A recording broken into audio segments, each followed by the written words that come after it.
അല്ല, ഇതിനകത്ത് ഞങ്ങൾ മുന്നോട്ട് വെച്ച ഞങ്ങളുടെ ആശയങ്ങൾ, ആ ആശയങ്ങളുമായിട്ട് യോജിക്കാവുന്ന ഇന്ന് ഇന്ത്യയിൽ ഞങ്ങൾ കണ്ടത് NDA ആണ്. അപ്പോൾ അതുകൊണ്ടാണ്, കാരണം കഴിഞ്ഞ 12 വർഷക്കാലമായിട്ട് ഞങ്ങളിപ്പോൾ ഒരു അലയൻസ് ഉണ്ടാക്കിയിരിക്കുന്നത് ഇന്ത്യ ഭരിക്കുന്ന, കഴിഞ്ഞ 12 വർഷക്കാലമായിട്ട് ഭരിക്കുന്ന ഒരു പാർട്ടിയോടാണ്. അപ്പോൾ അത് ഇന്ത്യയിലെ ഏറ്റവും കൂടുതൽ വികസനം കാഴ്ചവെച്ച ഒരു പാർട്ടിയോട്.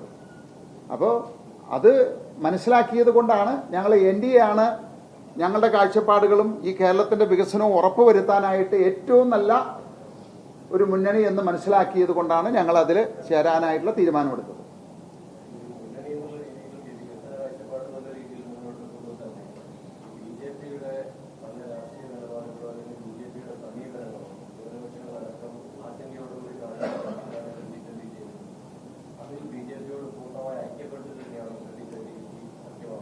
അല്ല, ഇവിടെ ഒരു മുന്നണി എന്ന് പറയുമ്പോൾ നമ്മളെല്ലാവരും കൂടി ആലോചിച്ച് ചില കാര്യങ്ങൾ തീരുമാനിക്കേണ്ടതാണ്.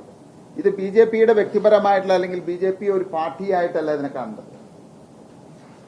നമ്മൾ ഒരിക്കലും കേരളത്തിനെ സംബന്ധിച്ച് നമുക്കറിയാം, ഇപ്പോ ഇന്ന് ഇങ്ങനെ ഒരു സഖ്യം തന്നെ ഉണ്ടാകുന്നത് നമ്മളെല്ലാവരും പറയുന്ന, കാരണം എന്നെ പോലെയുള്ള ഒരാൾ നയിക്കുന്ന ഒരു പാർട്ടി, അപ്പോൾ അവർക്ക് ആരോടും ഒരു അകലമില്ല എന്നുള്ളതാണല്ലോ അതിൽ നിന്ന് കാണിക്കുന്നത്.